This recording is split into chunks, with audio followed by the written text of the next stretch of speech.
You have to use money. Never allow money to use you.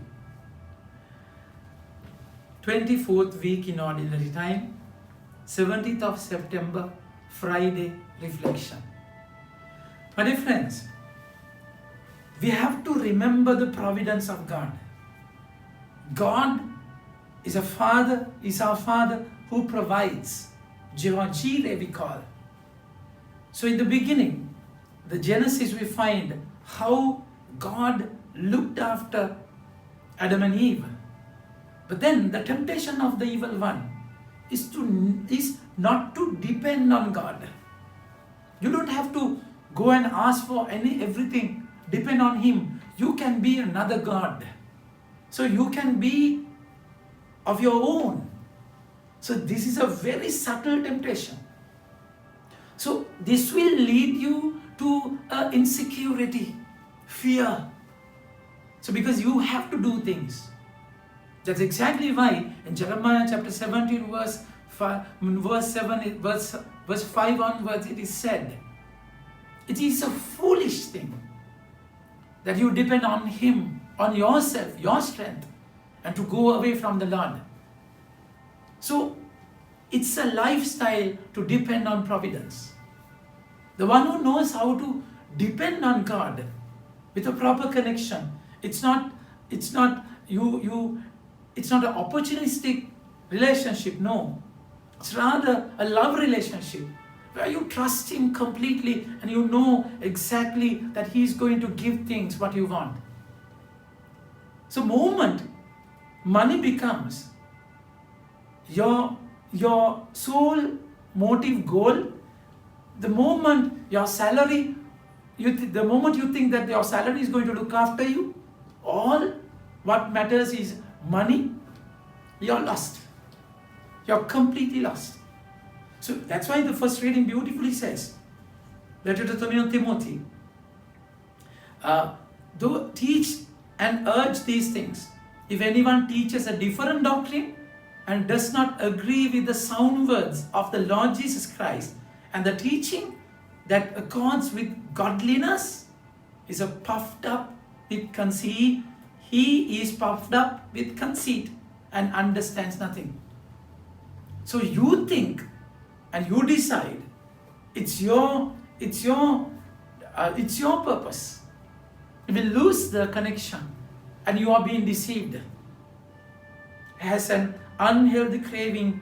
He has an unhealthy craving for controversy and for quarrels about words, which produces envy, dissension, slander, evil suspicions, and constant friction among people who are deprived in mind and deprived of truth, imagining that godliness is a mean of gain. Godliness is a mean of gain. Even godliness. You think religion, you think faith is to get things. Godliness is a mean of gain. This is very subtle, my dear friends. So if you depend on God, if you have faith to get things done, so it's a prosperity gospel, isn't it? You want answers which are tangible, which are appealing to you. So this is a foolishness, utter foolishness. The word says, but godliness with contentment is a great gain. You are satisfied with what you have. The way my Father is going to look after me, I'm well pleased. I'm happy with what my Father gives me. All what matters is not what I get, that He looks after me. All what matters is that connection. It is beautiful. So it's a wealth, a great gain. For we brought nothing into the world, and we cannot take anything out of the world. Nothing we came, nothing we had when we come, nothing we will have when we go. So every child, they have a closed hand, isn't it?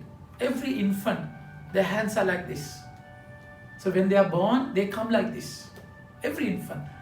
So you open the fingers and sometimes put your finger inside their little palms. Everyone will die like this. They will come to the world like this and they will die like this. Empty. That's why Alexander the Great wanted to show the world, opening the coffin, the side of the coffin. He put his arms out and opened the fingers and showed, I came to the world, I had many things, but I go empty-handed. So it's important that you know this fact, to rely on the providence and be satisfied with what you have. So a craving, a stingy mind, when you become greedy, you will be blind. You will be blinded completely. But those who desire to be rich fall into temptation, into a snare, into many senseless and harmful desires that plunge people into ruin and destruction. So see the word. So the moment you crave for money, you have been blinded. You're blind, you won't see the truth. Because why you want money, why you crave for money, you forget the giver. The gift becomes more important than the giver. And you are lost in that. So any kind of craving will lead you to destruction. Only you have to crave for God. Only then you will be free, my dear friends. But for you, if it is true, but as for you, O men of God, flee these things. That's exactly why the Lord wants you to have this in your life. That's exactly why Lord wants you to have your focus right. So today in the gospel, we find people.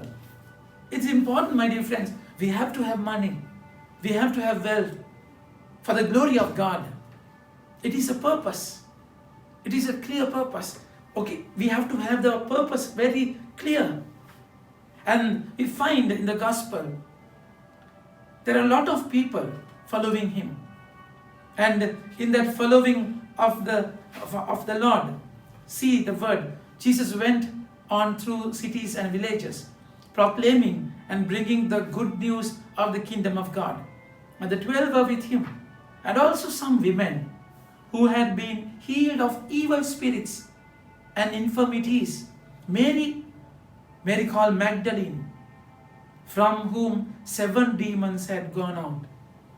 So they were possessed, they were sick, they were crippled in the world. So Jesus healed them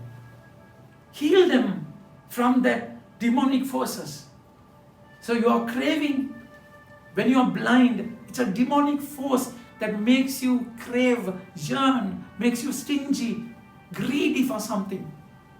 The moment they are healed, from whom 7 demons had gone out, and Jonan, these women, and Susanna and many others, who provided for them out of their means.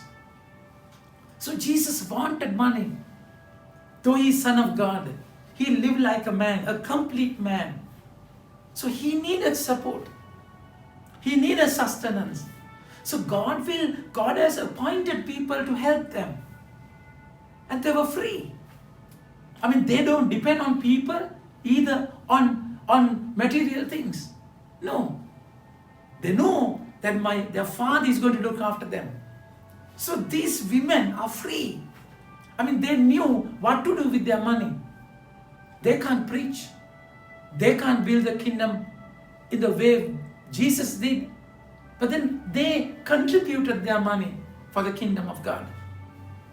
So think about your wealth. Think about your source. Think about your connection. Always remember, God will look after you, not your salary. So with your money, do you glorify God? With your money, do you support to build the kingdom of God? Amen. May God bless you.